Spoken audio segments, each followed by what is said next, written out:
Hello दोस्तों, नमस्कार। मैं आपका दोस्त खुशनवाज आपके अपने चैनल विद्या आश्रम कंपटीशन में स्वागत करता हूं। आई होप आप लोग अच्छे से होंगे और आप लोगों की पढ़ाई बहुत अच्छे से चल रही होगी। तो हम अपनी सीरीज को आगे बढ़ाते हुए आज एक छोटा सा टॉपिक लेकर के आए हैं, सिंधु नदी तंत्र। पहले दोस्तों, सिंधु नदी तंत्र से काफी क्वेश्चन आते हैं एग्जाम में हमारे, जो हमारे एग्जाम को कंडक्ट कराने में या हमारे एग्जाम के आगे बढ़ाने में बहुत हमारी सहायता करते हैं। ठीक, तो ध्यान रखेंगे, हमें सिंधु नदी तंत्र को पढ़ना है और कम से कम समय में ज्यादा से ज्यादा पढ़ने की कोशिश करनी है। तो प्यारे दोस्तों, ध्यान रखें कि जो हमारा सिंधु नदी तंत्र है, इसकी जो मुख्य नदियां हैं और इसकी सहायक नदियां हैं, उन सबको हमने मैप पर ड्रॉ किया है ताकि कम से कम समय में आपको ज्यादा से ज्यादा कंटेंट मिल सके। और हमारी जो आगामी परीक्षाएं हैं, हर परीक्षा में लगभग इससे संबंधित क्वेश्चन बनते हैं, तो हम इसको देखेंगे और शुरू करते हैं सिंधु नदी तंत्र। तो प्यारे बच्चे, सिंधु नदी तंत्र का मतलब हो गया प्यारे बच्चे सिंधु और सिंधु की सहायक नदियां। सिंधु और सिंधु की सहायक नदियां। तो प्यारे बच्चे, सिंधु की सहायक नदियां ये सब इस पर मैप पर ड्रॉ हैं और सिंधु की सहायक नदियों को लेकर के एक तंत्र बनता है जिनको सिंधु नदी तंत्र कहते हैं। सिंधु से जुड़ी छोटी बड़ी सभी नदियों को लगभग इसमें हमने कवर किया है। तो प्यारे बच्चे, सिंधु से जुड़ी सभी नदियों को लगभग हमने कवर किया है क्योंकि सिंधु नदी यहाँ इसमें की सबसे महत्वपूर्ण और सबसे लंबी नदी है, जिसके नाम से ही नाम पड़ा है इसका, सिंधु नदी तंत्र। प्यारे बच्चे, क्या नाम पड़ा है? सिंधु नदी तंत्र। तो प्यारे बच्चे, अगर हम बात करते हैं सिंधु नदी की, तो सबसे पहले सिंधु नदी से शुरुआत करते हैं। तो प्यारे बच्चे, सिंधु नदी के बारे में अगर हम बात करते हैं तो सिंधु नदी के बारे में शुरू करते हैं। तो सिंधु नदी का उद्गम कहां से होता है? तो सिंधु नदी का उद्गम होता है सिनकाबाब से। सिनकाबाब मानसरोवर झील के निकट पड़ता है भैया, मानसरोवर झील के निकट पड़ता है सिनकाबाब। सिनकाबाब से हमारी एक नदी निकलती है जिसका नाम है सिंधु नदी। कौन सी नदी? हमारी सिंधु नदी। सिंधु नदी। प्यारे बच्चे, ध्यान रखेंगे, सिंधु नदी हमारी कहां से निकलती है? तो सिनकाबाब से निकलती है। जो सिनकाबाब कहां पड़ता है? मानसरोवर झील के निकट पड़ता है। ये तिब्बत में है। कहां है? तिब्बत में। ठीक, ध्यान रखेंगे, ये तिब्बत में है और सिनकाबाब यानी मानसरोवर से निकलती है। आपकी परीक्षा में अगर सिनकाबाब नहीं मिले और मानसरोवर देखने को मिल जाए तो मानसरोवर लगा देना। ठीक, तो अगर हम बात करते हैं कि सिंधु नदी जब ये तिब्बत से निकल करके आगे बढ़ती हुई जब ये आगे जाती है तो भारत में प्रवेश करती है। और भारत में कहां से प्रवेश करती है? तो ये दमचौक नामक स्थान से भारत में प्रवेश करती है। ये दमचौक लद्दाख में पड़ता है, आज के लद्दाख में पड़ता है दमचौक। तो भारत में प्रवेश सिंधु नदी कहां से करती है? तो दमचौक नामक स्थान से सिंधु नदी हमारी भारत में प्रवेश करती है। इसके बाद आगे बढ़ती हुई यह नदी कश्मीर में निकलती हुई आगे जाती है पीओके में, और यहां पर एक बहुत बड़े गार्ज का मतलब गड्ढा, एक बहुत बड़े गड्ढे का निर्माण करती है जिसको कहा जाता है बुजी। जिसको कहा जाता है बुजी। तो ध्यान रखेंगे, ये बुजी गार्ज का निर्माण करती है कहां पर? ये जम्मू कश्मीर में, यानी पीओके वाले क्षेत्र में। अब जब ये आगे बढ़ती है तो यहां पर जाते हुए थोड़ी और आगे जाने के बाद यह भारत से बाहर को निकलती है। यह भारत से बाहर को निकलती है और जब ये भारत से पाकिस्तान में प्रवेश करती है, इधर प्रवेश करती है, इधर को पाकिस्तान पड़ता है, इधर को भारत पड़ता है। तो यहां पर जब ये यहां से प्रवेश करती है पाकिस्तान में, तो उस स्थान का नाम है चिल्लास। तो चिल्लास नामक स्थान से सिंधु नदी पाकिस्तान में प्रवेश कर जाती है। और सिंधु नदी की अगर हम बात करते हैं तो चिल्लास नामक स्थान से यह पाकिस्तान में चली जाती है और पाकिस्तान में जाने के बाद यह नदी आगे बढ़ती चली जाती है और अरब सागर में जाकर के, कहां जाकर के है प्यारे बच्चे? अरब सागर में जाकर के, अरब सागर। अरब सागर में जाकर के एक डेल्टे का निर्माण करती है प्यारे बच्चे। इसका निर्माण करती है, एक डेल्टे का निर्माण करती है, एक डेल्टा बनाती है अरब सागर में। ध्यान रखेंगे, अरब सागर में चली जाती है नदी और अरब सागर में जाकर के डेल्टे का निर्माण करती है। अगर हम बात करें, इसकी कुछ छोटी बड़ी सहायक नदियां हैं और इसकी 5 मुख्य सहायक नदियां होती हैं, जिनको एक जगह पर हम पंचनद भी बोल देते हैं। तो एक एक कर करके इन पहले बड़ी सहायक नदियों के बारे में जानकारी लेते हैं। तो हमने कहा सिंधु नदी की यानी दक्षिण दिशा कह सकते हैं या बाएं हाथ से कह सकते हैं। सिंधु नदी की दक्षिण दिशा से या बाएं से मिलने वाली सहायक नदियां। तो हम कहेंगे सबसे पहले हमारी नदी, एक नदी है झेलम नदी।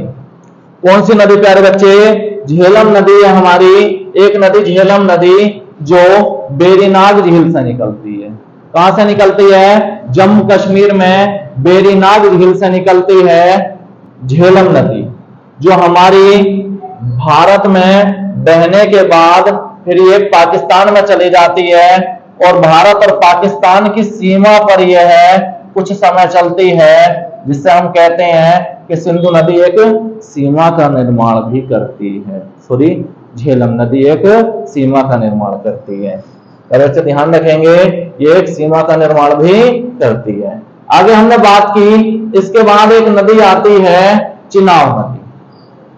तो प्यारे बच्चे ध्यान रखेंगे, चिनाब नदी की अगर हम बात करें तो चिनाब नदी 2 सरिताओं से मिलकर के बनती है। एक का नाम चंद्र, एक का नाम भागा। एक का नाम चंद्र, एक का नाम भागा। यानी चंद्र और भागा 2 हिमाचल प्रदेश में 2 सरिताएं होती हैं और जब ये एक जगह मिलती हैं, कहां पर? तंडी में। कहां मिलते हैं? तंडी में मिलती हैं प्यारे बच्चे। तंडी हमारा हिमाचल प्रदेश में एक जिला पड़ता है, तो तंडी में यह नदी मिलती है। अब तंडी में मिलने के बाद ये सरिताएं चिनाब नदी आगे की ओर बढ़ती हुई जाती है और ये चिनाब नदी पाकिस्तान में जाकर के मिठानकोट या मिठानकोट में सिंधु में मिल जाती है। इसके बाद हमारी एक छोटी सी नदी आती है। कौन सी नदी? रावी नदी। रावी नदी का उद्गम रोहतांग दर्रे से होता है। कहां से होता है? रोहतांग दर्रे से होता है रावी नदी का उद्गम। और रावी नदी के उद्गम की बात करते हैं, रावी नदी भारत में बहती हुई इसके बाद फिर पाकिस्तान में प्रवेश करती है और यह भी चिनाब में जाकर मिल जाती है। किसमें मिल जाती है? चिनाब में जाकर मिल जा रही है। इसका मतलब झेलम नदी भी चिनाब में जाकर के मिल जा रही है, रावी नदी भी चिनाब में जाकर के मिल जा रही है। इसके बाद हमारी एक नदी आती है, कौन सी? व्यास नदी। एक नदी आती है हमारी व्यास नदी, जो व्यास कुंड से निकलती है। कहां से निकलती है प्यारे बच्चे? व्यास कुंड से निकलती है। व्यास कुंड से निकलती है और व्यास कुंड से निकलने के बाद यह नदी पंजाब में कपूरथला के निकट सतलज में मिल जाती है। पंजाब में कपूरथला के निकट सतलज में मिल जाती है। ठीक, इसके बाद हमारी एक नदी पड़ती है, कौन सी? सतलज नदी। प्यारे बच्चे कौन सी नदी? सतलज नदी पड़ती है। सतलज नदी पड़ती है प्यारे बच्चे। कौन सी नदी? सतलज नदी पड़ती है। सतलज नदी की अगर हम बात करें तो प्यारे बच्चे सतलज नदी हमारी राकसताल झील से निकलती है। राकसताल झील से निकलती है। कहां से निकलती है? राकसताल झील से निकलती है। यह भी तिब्बत के मानसरोवर के निकट है। कहां है? मानसरोवर के निकट है। मानसरोवर के निकट है, तिब्बत के मानसरोवर के निकट है राकसताल। राकसताल से हमारी सतलज नदी निकलती है। इसके बाद हमने बात की सतलज नदी जब भारत में प्रवेश करती है तो ये शिवकिला दर्रे से प्रवेश करती है। शिवकिला दर्रा हिमाचल प्रदेश में, हमने दर्रे पढ़े थे, तो शिवकिला दर्रा हमारा हिमाचल प्रदेश में है और शिवकिला दर्रे से भारत में प्रवेश करती है और आगे बढ़ती हुई कपूरथला के निकट व्यास नदी इसमें मिल जाती है और ये भी जाकर के पाकिस्तान में चिनाव में मिल जाती है।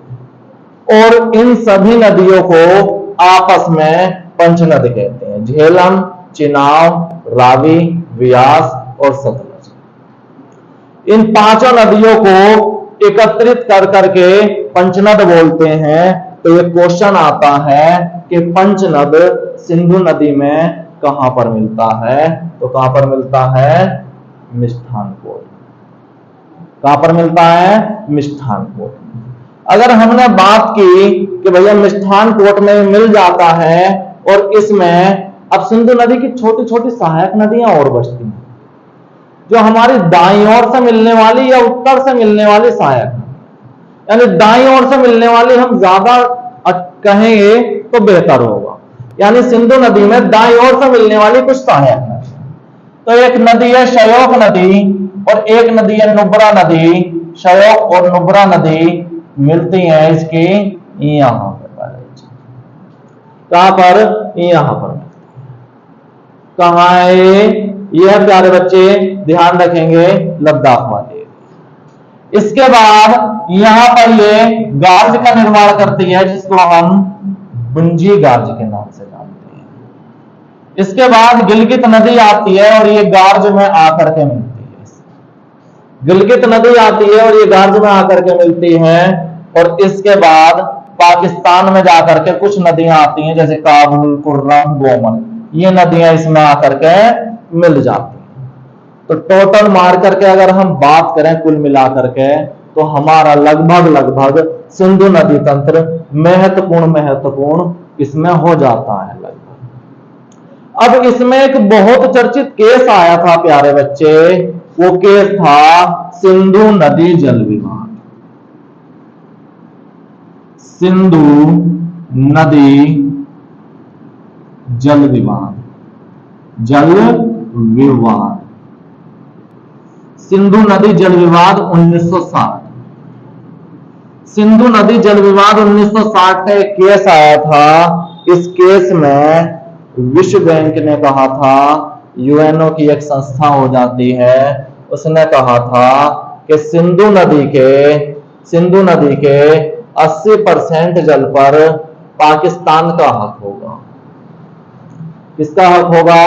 पाकिस्तान का हक होगा और 20% जल पर भारत का हक होगा। ये कहना हमारा उचित है सीधा सीधा कि 80 और 60 में सारा सिंधु नदी तंत्र को बांट दिया जाए? तो भैया इसमें आ गया विवाद और भारत बोला ये तो दरअसल गलत है। तो फिर सही क्या होगा? तो सही होगा कि भैया ध्यान रखेंगे हमारी क्या? सिंधु, झेलम और चिनाव। तो सिंधु, झेलम और चिनाव,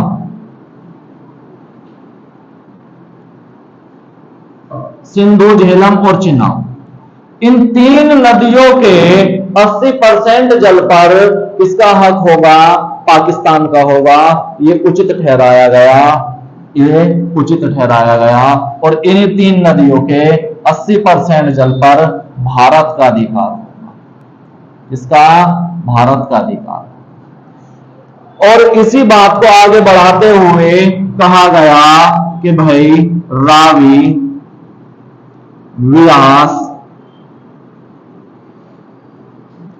और सतलज, रावी, व्यास और सतलज, इन तीन नदियों के 80% जल पर भारत का अधिकार होगा और 20% जल पर पाकिस्तान का अधिकार होगा। ये इसका उल्टा हो गया। इसमें अगर हम बात करें तो भारत आता है 80% में और पाकिस्तान आता है 20% में। पाकिस्तान आता है 20% में। यानी अगर हम बात करें तो इन तीन नदियों के 80% जल पर, इन 3 नदियों के 80% जल पर किसका, भारत का अधिकार होता है और 20% जल पर पाकिस्तान का अधिकार होता है। और इन 3 नदियों के, सिंधु, झेलम और चिनाब के 80% जल पर पाकिस्तान का हक होता है। 80% जल पर पाकिस्तान का हक होता है और 20% जल पर भारत का अधिकार होता है, हक होता है, ये कहा गया। आज यही कानून लागू है इन नदियों पर, आज यही कानून लागू है इन नदियों पर। अगर हम इनके बारे में बात करते हैं तो हम बात करते हैं कि सिंधु नदी के बारे में, तो सिंधु नदी हमारी बहुत महत्वपूर्ण नदी हो जाती है, क्योंकि भैया ये पाकिस्तान को और भारत को लाभान्वित करती है, जिसकी वजह से इसमें इन नदियों पर बहुत सारी जल परियोजनाएं बनाई गई हैं, डैम बनाए गए हैं, जल विद्युत परियोजनाएं बनाई गई हैं, जो अगर हम बात करेंगे तो उनको हम परियोजनाओं को अलग से एक वीडियो में कंप्लीट कर लेंगे, ठीक है प्यारे बच्चे, क्योंकि वीडियो तो हमारी थोड़ी सी लंबी हो जाएगी, जिसको मद्देनजर रखते हुए आज हम वीडियो को यहीं समाप्त करने की कोशिश करते हैं और बात करते हैं कि सिंधु नदी की लंबाई की अगर हम बात करें तो सिंधु नदी की लंबाई होती है 2880 किलोमीटर, और 2880 किलोमीटर लंबाई में सिंधु नदी की 1114 किलोमीटर की लंबाई भारत में प्रवाहित होती है। भारत में कितनी प्रवाहित होती है, 1114 किलोमीटर की। इसके बाद झेलम नदी की लंबाई है 725 किलोमीटर, और रावी नदी की लंबाई हो जाती है 720 किलोमीटर, व्यास नदी की लंबाई हो जाती है 470 किलोमीटर, और सतलज नदी की लंबाई हो जाती है 1450 किलोमीटर। अगर हमने बात की तो प्यारे बच्चे इसमें ध्यान रखेंगे, हमारी कुछ नदियां होती हैं, हमारी नदियां होती हैं क्या, कि सिंधु नदी कहां से निकलती है, तो सिंध का बाब या मानसरोवर से। इसका उद्गम कहां से है सिंधु नदी का, तो सिंध का बाब या मानसरोवर से। इसकी लंबाई कितनी है, 2880 किलोमीटर। भारत में इसकी लंबाई कितनी है, तो 1114। झेलम नदी का उद्गम कहां से होता है, तो हम कहते हैं बेरी नाग झील जम्मू कश्मीर से, बेरी नाग झील जम्मू कश्मीर से। इसकी लंबाई होती है 725 किलोमीटर, ठीक। इसके बाद हम बात करते हैं, और ये भाई कहां मिल जाती है, चिनाब नदी में मिल जाती है। इसके बाद रावी नदी आती है, रावी नदी की लंबाई हो जाती है 720 किलोमीटर, और ये भी भैया किसकी, चिनाब नदी की सहायक नदी हो जाती है। और रावी नदी का उद्गम होता है रोहतांग दर्रे से। इसके बाद आती है हमारी व्यास नदी, व्यास नदी का उद्गम होता है व्यास कुंड से, व्यास कुंड हिमाचल प्रदेश से, और इसकी लंबाई हो जाती है 470 किलोमीटर। और ये शिपकिला दर्रे से निकली हुई एक नदी, ठीक है, शिपकिला दर्रे से प्रवेश करी हुई एक नदी जो राकसताल झील से निकली है, इसका नाम है सतलज नदी।